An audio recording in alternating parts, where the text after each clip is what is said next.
I can speak now to Shahram Akbarzadeh, who's director of the Middle East Studies Forum at Deakin University. He joins me live from Melbourne, Australia. Welcome to you, sir. If we look at the United States' demands of Iran, it's not inconsiderable. This is not just a request that Iran, well, a demand that Iran doesn't develop nuclear weapons. It also says it has to stop enriching uranium altogether, so that will affect its development of nuclear energy. It wants it to cap its ballistic missiles program and stop its support for armed groups in the region like Hezbollah. Is that too much to ask altogether of Iran? Well, again, thanks for having me. I believe, yes, Trump started with a maximalist approach to Iran, asking for all these demands. But at the moment, he seems to be zooming in on the nuclear issue only. He's not talking about Iran's maltreatment of its citizens, killing of protesters.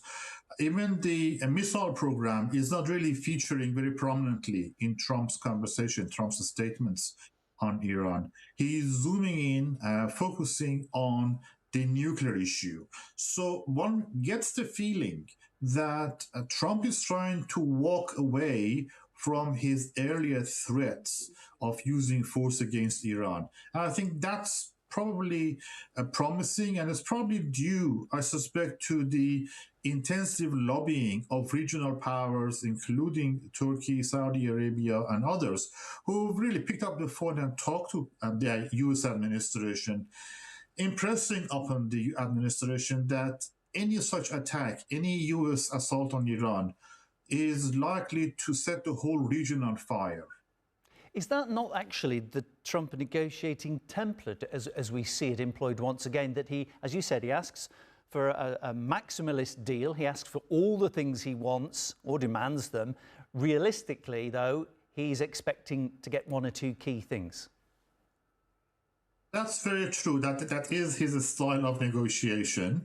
But even now that we are focusing on the nuclear issue, we have a situation where the authorities in Iran have drawn a red line under the uranium enrichment facilities and technology. They are not giving up on uranium enrichment. So it remains to be seen how they can negotiate some kind of a settlement that addresses concerns in Tehran and in Washington. I mean, that's the key thing. How flexible do you think the United States will be, for example, on uranium enrichment? Iran says it needs it for energy. How trusting and how flexible do you think that Trump will be on this? And will he perhaps ask for something in return if he used to allow Iran to have that?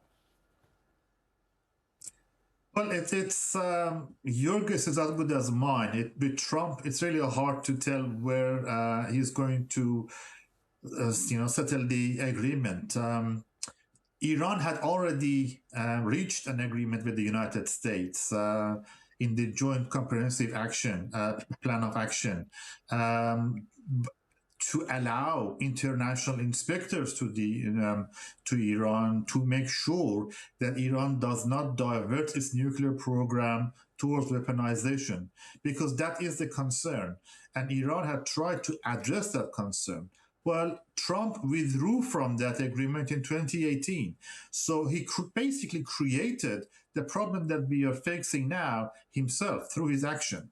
So what would this look like? Because if Iran agrees to no nuclear weapons, presumably whatever the inspection process looks like is going to have to be much more stringent than was previously in place.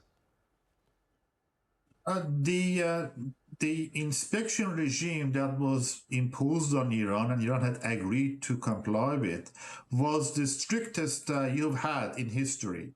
So even a reproduction, a repeat of that kind of inspection regime would be sufficient to allay fears that the nuclear program is not diverted towards weaponization.